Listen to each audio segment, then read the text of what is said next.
जय हिंद दोस्तों, कैसे हो आप सभी। उम्मीद करता हूं दोस्तों आप सभी बहुत ही बढ़िया होगी। दोस्तों आज की वीडियो में बात करने वाले हैं ड्रीम 11 में दोस्तों आप कैप्टन और वाइस कैप्टन कैसे बना सकते हो। आप सभी को पता होगा, अगर आप फर्स्ट रैंक लेकर आना चाहते हो तो याद रखना दोस्तों, अगर आपका एक या दो प्लेयर जो ड्रीम टीम में भी नहीं आते तो भी आपकी ग्रैंड लीग में फर्स्ट रैंक आ सकती है। पर याद रखना दोस्तों, अगर आपके कैप्टन और वाइस कैप्टन गलत हो गए तो आपकी ग्रैंड लीग में बिल्कुल भी फर्स्ट रैंक नहीं आ सकती। तो आप कैप्टन और वाइस कैप्टन कैसे सिलेक्ट कर सकते हो, बिल्कुल सही, ठीक है, याद रखना। तो सब कुछ बताऊंगा, इस वीडियो को एंड तक जरूर देखते रहिएगा। चलिएगा दोस्तों आगे बढ़ूँ उससे पहला बोल रहा हूँ, अगर आप टेलीग्राम पर नहीं जुड़े हो तो यहाँ से जुड़ जाइए, क्योंकि दोस्तों फैंटेसी में आपको 100 से ज़्यादा चैनल्स देखने को मिल जाएंगे। सब आपको प्लेयर्स के स्टेट्स दिखाकर कंफ्यूज कर देंगे, इसे भी रख सकते हो उसे भी रख सकते हो। आपका भाई आपको बिल्कुल भी कंफ्यूज नहीं करेगा, इसलिए याद से टेलीग्राम पर जुड़ जाइएगा, मैं लिंक दे दूँगा, वहाँ से जुड़ सकते हो। चलिएगा दोस्तों, सबसे जो पहली आपके लिए टिप रही वो ये रही। तो यहाँ पर आप दोस्तों देख पा रहे हो, जिस भी मैच में दोस्तों आप टीम बना रहे हो, याद रखना उस मैच की आपको फुल नॉलेज होनी चाहिए।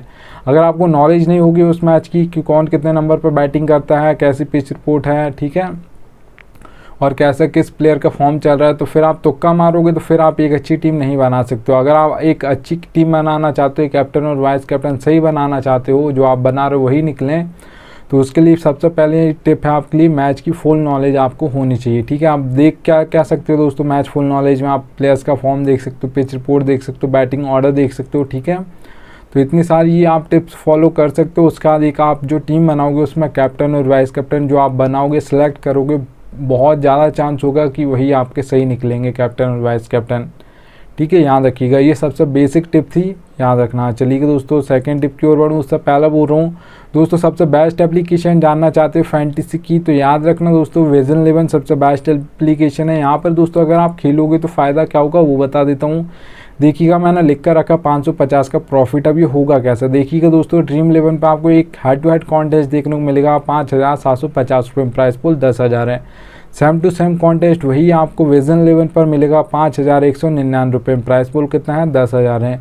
तो सीधे 550 रुपये आपसे विजन 11 कम लेती है उसी कॉन्टेस्ट के लिए। ऐसा नहीं कि दूसरा कॉन्टेस्ट है, दोनों सेम कॉन्टेस्ट हैं, तो उसी कॉन्टेस्ट के लिए 550 रुपये आपको विजन 11 पर कम देना है। अब जरूरी नहीं आपको 5,000 10,000 बड़े ही कॉन्टेस्ट खेलना, नहीं, आप 100 रुपये का खेलते हो, 200 रुपये का कॉन्टेस्ट खेलते हो, तो यहाँ पर खेलिएगा, आपके कुछ ना कुछ सेविंग्स हो जाएगी, जिससे आप मान सकते हो कि एक तरीके का आपको प्रॉफिट हो गया खेलने से पहले। तो एप्लीकेशन का लिंक दे दूँगा, जिसके पास ना हो डाउनलोड कर लीजिएगा। चलिएगा दोस्तों अब हम सेकंड टिप की ओर बढ़ते हैं। तो यहाँ पर आप दोस्तों देख पा रहे हो बैटिंग ऑर्डर। बैटिंग ऑर्डर दोस्तों याद रखना, फैंटेसी में आपको बहुत सारे चैनल्स देखने को मिल जाएंगे, सब आपको एक एक प्लेयर का बैटिंग ऑर्डर नहीं बताएंगे, कौन 5 नंबर पर बैटिंग करने आएगा। चलो हम जिस टीम को दोस्तों आप फॉलो करते हो, जैसे इंडियन फैन हो इंडिया टीम के, तो उसका आपको पता होगा कौन कितने नंबर पर आता है। पर जिस भी टीम में हम बना रहे हैं, मतलब फैंटेसी की टीम, जिस मैच को हम नहीं देखते, ज़्यादातर मैचेस को हम नहीं देखते, सिर्फ इंडिया के मैच देखते, तो उसका तो हमको पता होगा, पर जो मैचेस हम नहीं देखते उनका नहीं पता होता।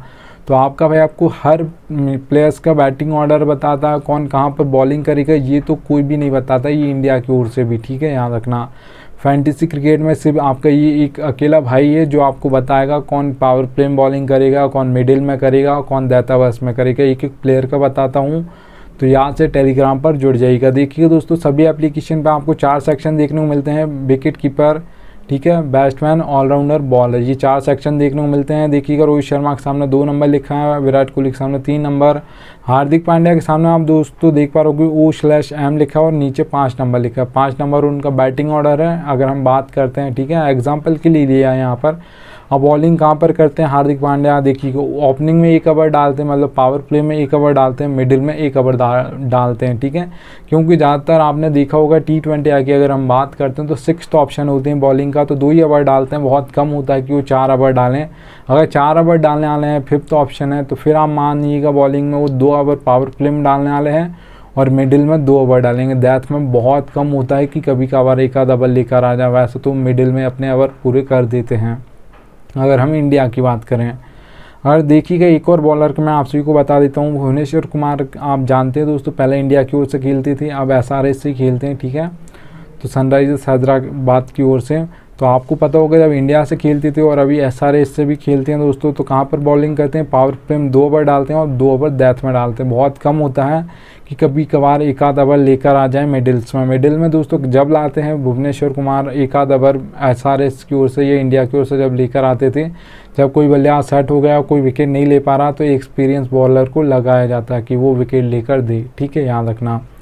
तो इसलिए यहाँ पर एक एक बॉलर को बताऊंगा कौन यहाँ पर पावर प्ले में करेगा, कौन मिडिल ओवर में करेगा, कौन डेथ ओवर में करेगा। तो याद रखना बैटिंग ऑर्डर सभी को पता होना चाहिए, कौन कितने नंबर पर बैटिंग करने आएगा, कौन कहाँ पर बॉलिंग करेगा, ठीक है, याद रखना। चलिएगा दोस्तों थर्ड टिप की ओर बढ़ता हूँ। तो यहाँ पर आपको दोस्तों याद रखना है कुछ लोग कैप्टन वाइस कैप्टन कैसे सिलेक्ट करते हैं। सबसे पहले तो जिसे सब बना रहे हो उससे ही बना देते हैं। ये आपको ऐसा नहीं करना है कि सब जिसे बना रहे हैं आप बना सकते हो, पर अगर आपको लग रहा है तो ऐसा नहीं कि बस आपने सिलेक्शन देख लिया कि इसे सब बना रहे हैं तो फिर मैं भी बना देता हूँ। अगर सब बना रहे हैं आपको लग रहा है तो आप बना सकते हो, बिल्कुल बना सकते हो, ठीक है। पर अगर आपको लग ही नहीं रहा है, आपको कोई दूसरा प्लेयर लग रहा है, आप तो सिर्फ सिलेक्शन देख कर बना रहे हो, तो फिर ये गलत है, ठीक है, याद रखना। और आपको दोस्तों एक चीज़ याद रखनी है, ऐसा नहीं करना है कि कैप्टन एक में आपने मतलब वाइस कैप्टन आप सभी के चेंज करोगे, सभी टीम्स के कैप्टन आपने एक ही प्लेयर को कर दिया, तो फिर आपके ज़्यादातर लॉस होने के चांस हैं, आपकी एंट्री फीस भी नहीं आएगी। तो इसलिए याद रखना लॉस में नहीं जाना आपको ग्रैंड लीग में। तो याद रखिएगा कैप्टन और वाइस कैप्टन हर टीम में चेंज करिएगा। आप जितनी भी टीम बनाते हो उसमें चेंज कीजिएगा, क्योंकि आपके कैप्टन और वाइस कैप्टन ही फेल हो गए यहाँ पर, तो फिर याद रखिएगा फिर आपकी फर्स्ट रैंक नहीं आ सकती ग्रैंड लीग में, ठीक है, याद रखना। अगर आपको कोई एक प्लेयर फेल हो जाता है या दो प्लेयर जो आपको लग रहे हैं कि कम पॉइंट्स देकर गए हैं, ये तो मतलब ड्रीम टीम में नहीं आएंगे, तो भी आपकी ग्रैंड लीग में फर्स्ट रैंक आ जाएगी। पर अगर आपके कैप्टन और वाइस कैप्टन गलत हो गए तो फिर नहीं आएगी, ये याद रख लेना, क्योंकि कैप्टन और वाइस कैप्टन बिल्कुल सही होने चाहिए। ज़्यादातर ऐसे ही होता है, 99% होता है। चलिए दोस्तों फोर्थ टिप की ओर बढ़ता हूँ। तो देखिएगा आप दोस्तों आप कैप्टन और वाइस कैप्टन कैसे सेलेक्ट कर सकते हो वो बता देता हूँ। देखिएगा दोस्तों हमको 22 प्लेस मिलते हैं, हम इम्पैक्ट प्लेयर की बात नहीं कर रहे हैं। तो 11 एक टीम से, 11 दूसरी टीम से, तो 22 प्लेस हो गए, ठीक है। तो वहाँ से आपको उससे दोस्तों 2 नाम्स पूछूंगा कैप्टन और वाइस कैप्टन, आज आपको कौन लग रहे हैं। तो आप जो नाम बताओगे बहुत कम चांस होगा कि वो सही निकल जाए, ठीक है, निकल भी सकते हैं, जो आप नाम बताओगे वो बन भी सकते हैं, पर ज़्यादातर चांस दोस्तों जब ज़्यादा होगा कि जब मैं आपसे 6 नाम पूछूंगा कि आप 6 प्लेयर के ऐसे नाम बता दो जो आपको लग रहे हैं आज के दिन कैप्टन और वाइस कैप्टन बनेंगे। तो आप जो 6 नेम बताओगे, नाम बढ़ गए हैं, तो फिर ज़्यादा चांस होगा कि सही निकल जाएंगे उसमें, ठीक है, ज़्यादातर।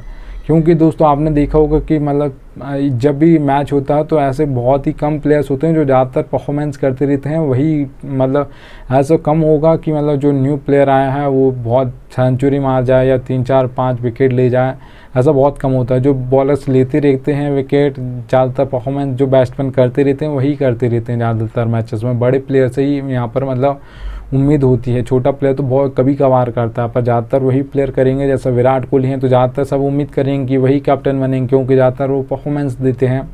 तो ऐसा आपको 6 प्लेयर निकाल लेने हैं जो ज़्यादातर आपको लग रहा है कि आज के मैच में यही चलने वाले हैं, मुझे लग रहा है ऐसा। 6 प्लेयर आपको निकाल लेने, फिर 16 प्लेयर्स बच जाएंगे।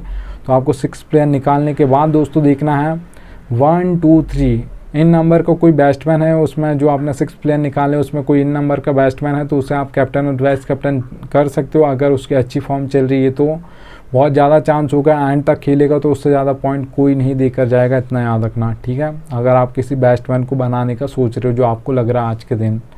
फिर देखिएगा दोस्तों अगर आप किसी ऑलराउंडर को बना रहे हो तो याद रखना दोस्तों 5 या 6 नंबर पर उसकी बैटिंग आ जानी चाहिए, ठीक है। उसका बैटिंग ऑर्डर ये होना चाहिए कि 5 या 6 नंबर पर उसकी बैटिंग आ ही जानी चाहिए, उससे नीचे नहीं होना चाहिए। जैसे इंडिया की ओर से अगर हम बात करते हैं ODI से आपके रविंद्र जडेजा हैं वो 7 नंबर पर आते हैं, तो वो ऐसा नहीं होना चाहिए, ठीक है। आप ऊपर भी भेज सकते हैं, पर ज़्यादातर जो पहले होता था वो 7 नंबर पर आते थे, तो ये नहीं होना चाहिए, ठीक है। 5 या 6 नंबर पर बैटिंग आ जानी चाहिए।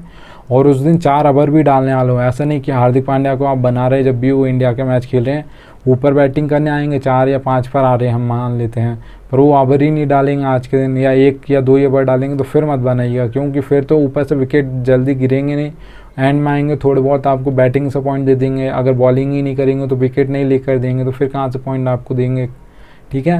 और अगर 1 या 2 ओवर डालेंगे तो फिर बहुत कम चांस होता है कि कोई बॉलर जो ऑलराउंडर है वो पहले ओवर में विकेट ले ले। ज़्यादातर जो विकेट ले जाते हैं किसी बॉलर के द्वारा या ऑलराउंडर के द्वारा ज़्यादातर 3rd या 4th ओवर में लेते हैं, बहुत कम होता है कि पहले ओवर में कोई बॉलर ले ले, ठीक है। क्योंकि पहले ओवर में तो वो चेक करेगा कि कैसी बॉलिंग कर रहा है आज के दिन, उसका कैसा फॉर्म चल रहा है। अगर दोस्तों याद रखिएगा, अगर आप किसी बॉलर को बना रहे हो, कैप्टन और वाइस कैप्टन का सोच रहे हो, जो 6 प्लेयर निकाले उसमें कोई बॉलर है उसे बनाने का सोच रहे हो कैप्टन और वाइस कैप्टन, तो याद रखिएगा दोस्तों उसी बॉलर को आप कैप्टन और वाइस कैप्टन कीजिएगा जो डेथ में 2 ओवर डालता हो। ठीक है, पावर प्ले में डाले और डेथ में 2 ओवर डाले, उसे कैप्टन और वाइस कैप्टन कर सकते हो। बहुत अच्छी बेस्ट चॉइस होता है कैप्टन और वाइस कैप्टन के लिए। ठीक है, याद रखना।